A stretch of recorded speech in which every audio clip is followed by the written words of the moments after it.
My greetings to everyone present here. Dr. Mansukh Mandavia ji, Honorable Union Minister of Health, Family Welfare, Chemicals and Fertilizers, Government of India. Let me, friends, indicate to you the name Mansukh. Those who are not familiar with Hindi, it is sublime happiness. And there can be no sublime happiness unless you are healthy. The right man and the right seat, accomplishing the right objectives. In his discourse, apart from other things, he reflected India's age-old wisdom,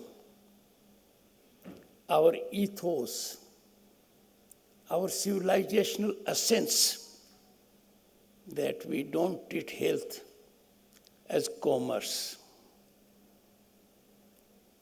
Engaging in health sector is an opportunity to serve the humanity, but not to engage in commercial exploitation. He has rightly indicated it is service. And the underlying object is service limited, not to your family, not to your country, but to the entire world. In our country, historically we have taken the world to be one village. And that, friends, is also the motto of G20, of which India presently is heading here. Shri Sunil Kumar Gupta, Secretary, Vice President of India. Dr. Rajiv Bahel, Secretary. He is also Director General, Indian Council of Medical Research. I heard him with rapt attention.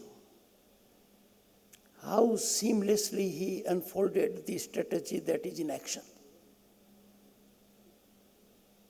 And I can assure you, friends, this is the ground reality in the country. I'll come to it a little later.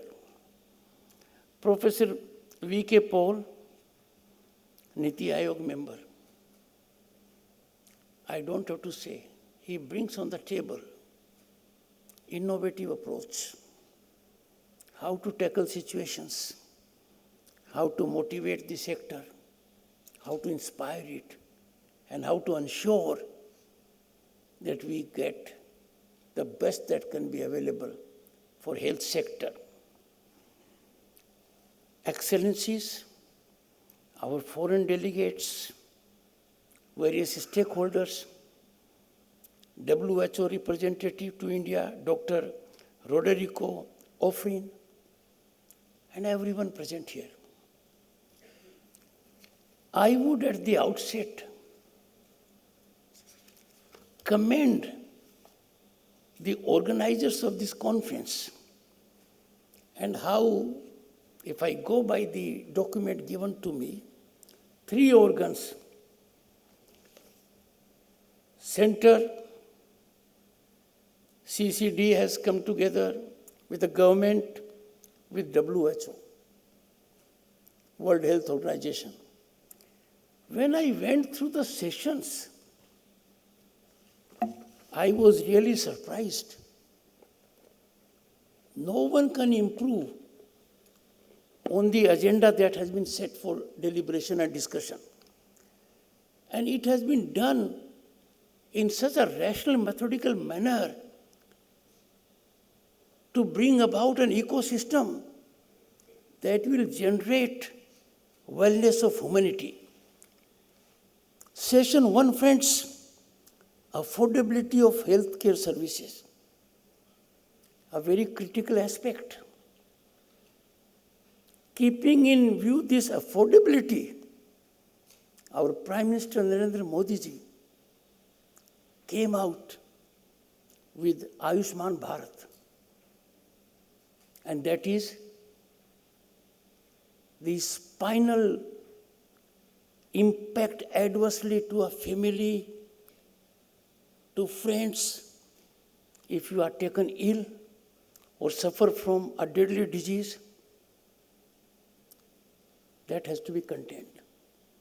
The world's largest, most transparent, accountable, impactful mechanism is benefiting 1.4 billion people in this country effectively. And this affordability, friends, has generated into evolution of a system that is not pyramidal. Pyramidal means there are some people who can afford. They can afford the best. It's not available everywhere. But the concept that the Honorable Minister has executed very successfully is a plateau kind of a development. Because of this Ayushman Bharat, we have in the country paramedical forces, we have diagnostic centers, we have growth of medical colleges, we have growth of nursing colleges, we have growth of clinics, and that has brought about a plateau kind of a development. So affordability. And this touches the lives of those who are fiscally vulnerable. If they have to suffer on the count of affordability, then growth of their children is impeded. The family's economy goes haywire. There is a great focus on affordability. I'm sure the deliberations will give new dimension to it. When we come to second session, availability of healthcare technologies. Friends, technology is a game changer. Technology is a turning point. And if it is not available, then we have to go to various places. Let me give you a small illustration. In 1989, I became Member of Parliament. I was a Union Minister. 2 years before that, my father was taken ill. He suffered heart attack. I had a tough time, first in trying to secure angiogram. It was available selectively only in 2 cities. And I had to take him for treatment outside the country in the UK. Now, all this is available in this country at division level. Not in the state capital, at divisional level. And of the highest quality. So this availability is a game changer towards good health and happiness. Friends, we may afford, it may be available, but the third important subject on which you all will be deliberating is accessibility. I reflected on it a while ago. So accessibility to healthcare technologies. We have wellness centers, not in tier 2 cities, not in semi-urban areas, but even in the villages. And that is a milestone achievement, a significant development. And the fourth session, which will be taking care of all this together through HTA, and that is way forward stance, with collaborative efforts to enhance these segments. Now, what is more important? Any institution, the safest way to degenerate is to keep it away from accountability, keep it away from scrutiny, Keep it away from assessment. In a sense, don't audit it. This International Symposium on Health Technology is assessment-oriented. You will be critically assessing these situations.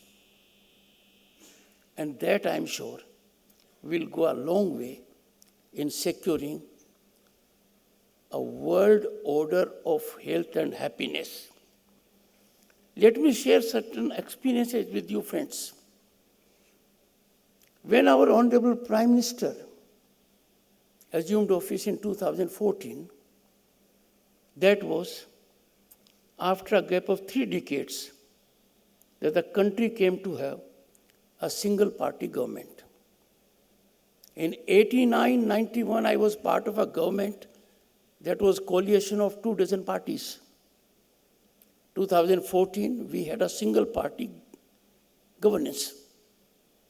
And he, following the footsteps of father of the nation, Mahatma Gandhi,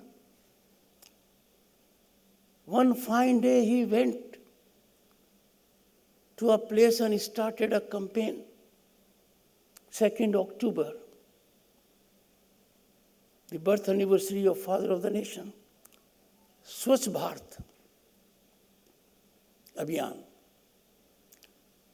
Some people thought, what is he doing?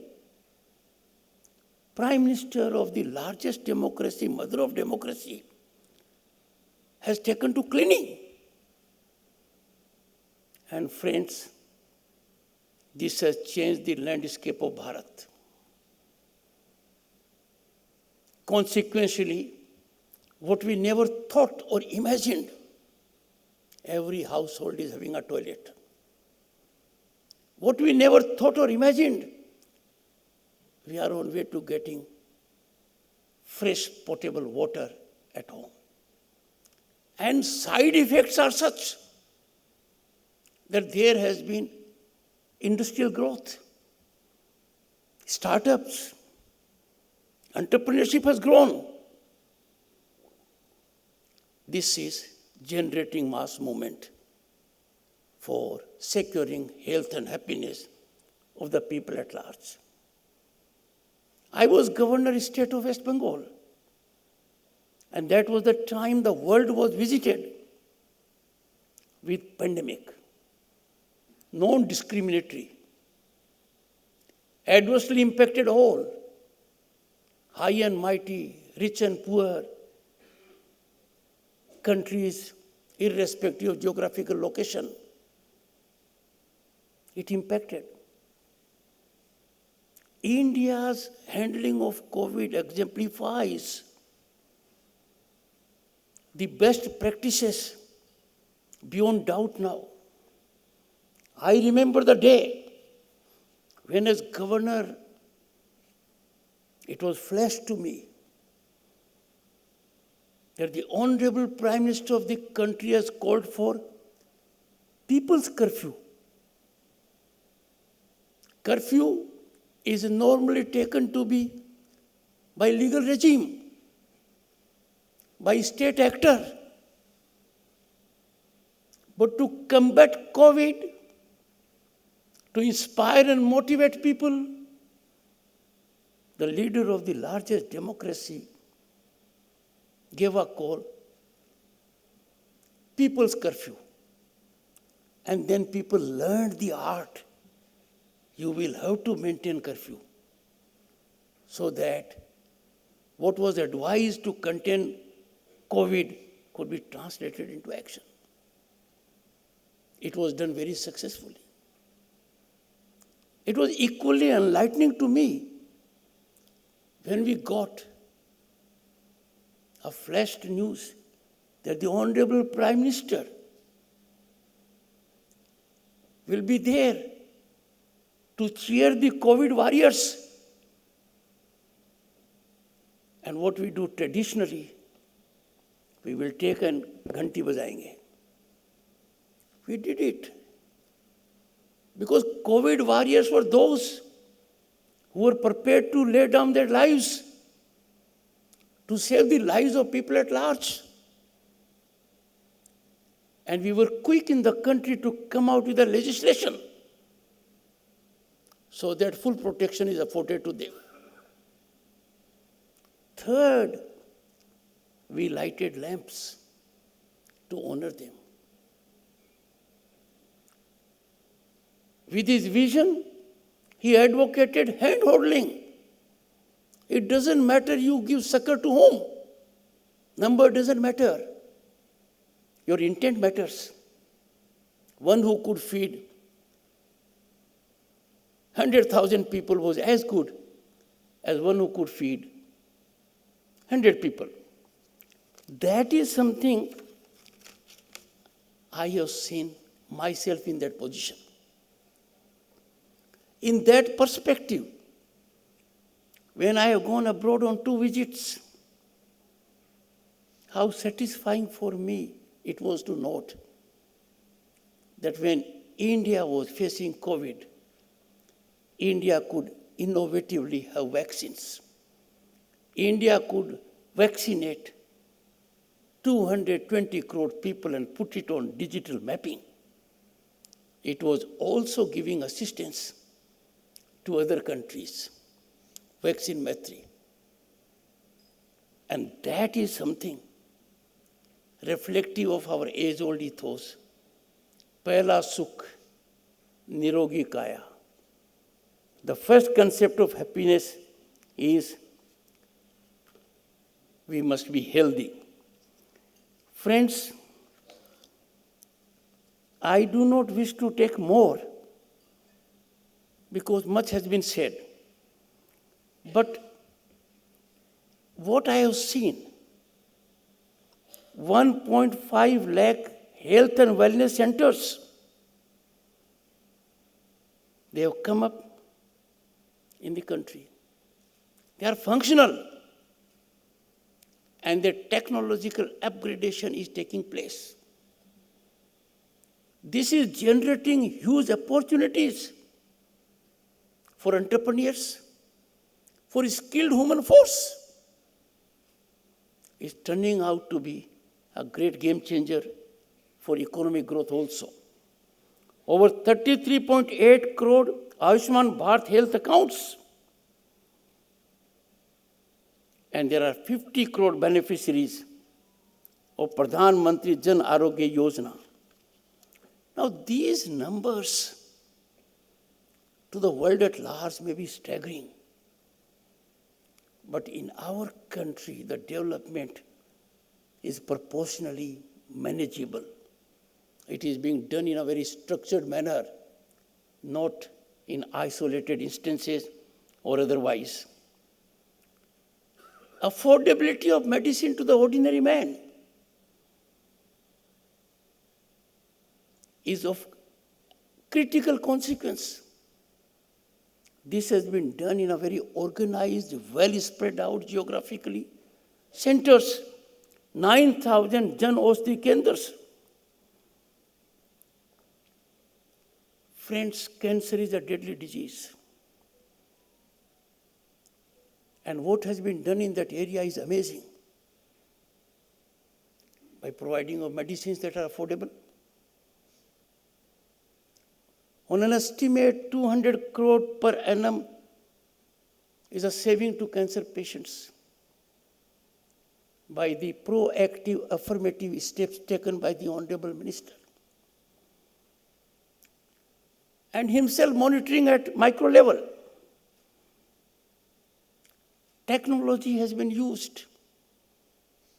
You don't have to physically negotiate in this country to secure assistance. India is an example in the world where we have used technology for making available efficient service to the people. There was a time when I was a student or even a member of parliament. There used to be long queues to deal with your payment of bills. There used to be physical transactions of money. No longer. But in the health sector, a revolutionary thing has been done.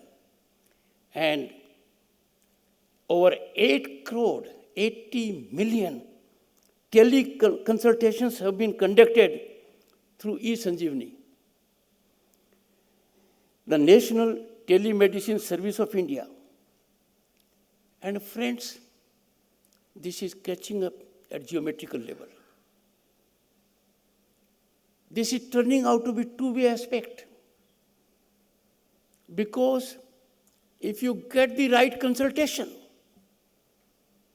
if you get the right diagnostic report, treatment is easy. I have seen in my country, our Bharat, TB, tuberculosis, was a sure killer in 50s and 60s. But now, if you go to even a chemist shop, a patient says, I have TB. By robust common sense, well-known mechanism, the chemist shop may give you 9 months treatment.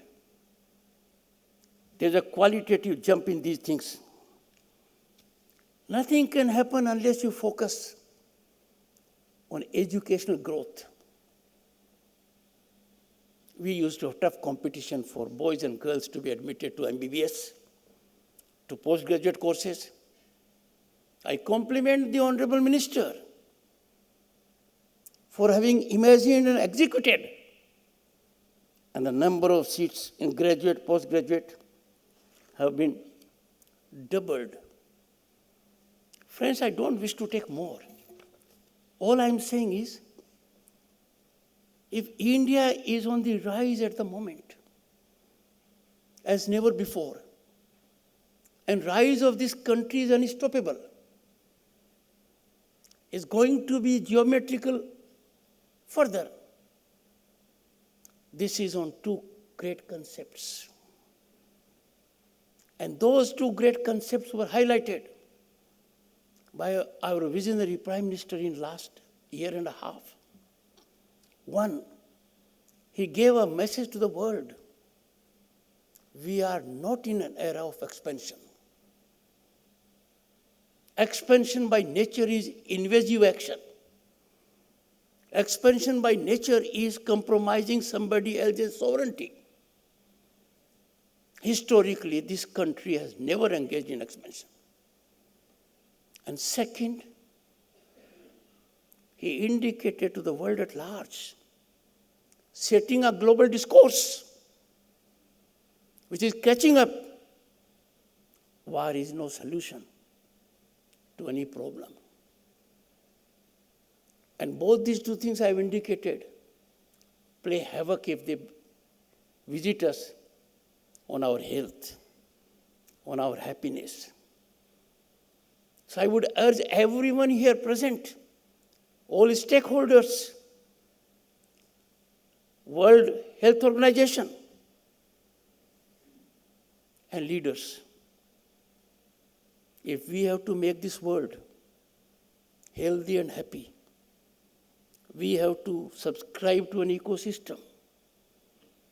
And friends, in all modesty I can say, this country, Bharat, has evolved this ecosystem over thousands of years, and that is Vasudhaiva Kutumbakam. World is one family. Let us believe in that, and let us work to handhold each other to the best of our capacity to contribute to each other's good health, happiness, satisfaction.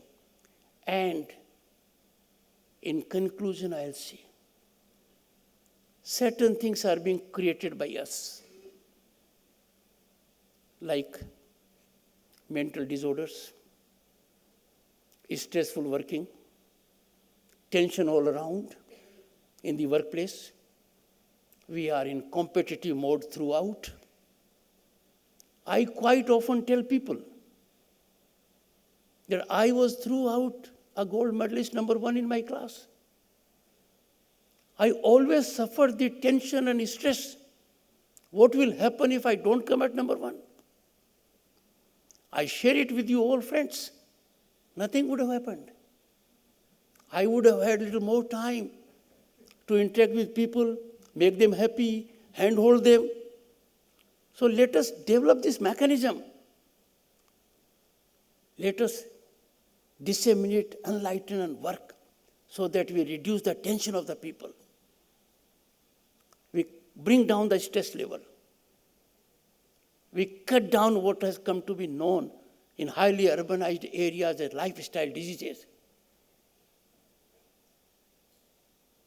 That lifestyle is not worth it. I am grateful for giving me this great opportunity, particularly to the Honorable Minister, whom I admire for a simple reason. He has out-of-the-box approach and solution to problems, and in a low-profile manner secures their execution and is never in a mode of reaction. Thank you so much.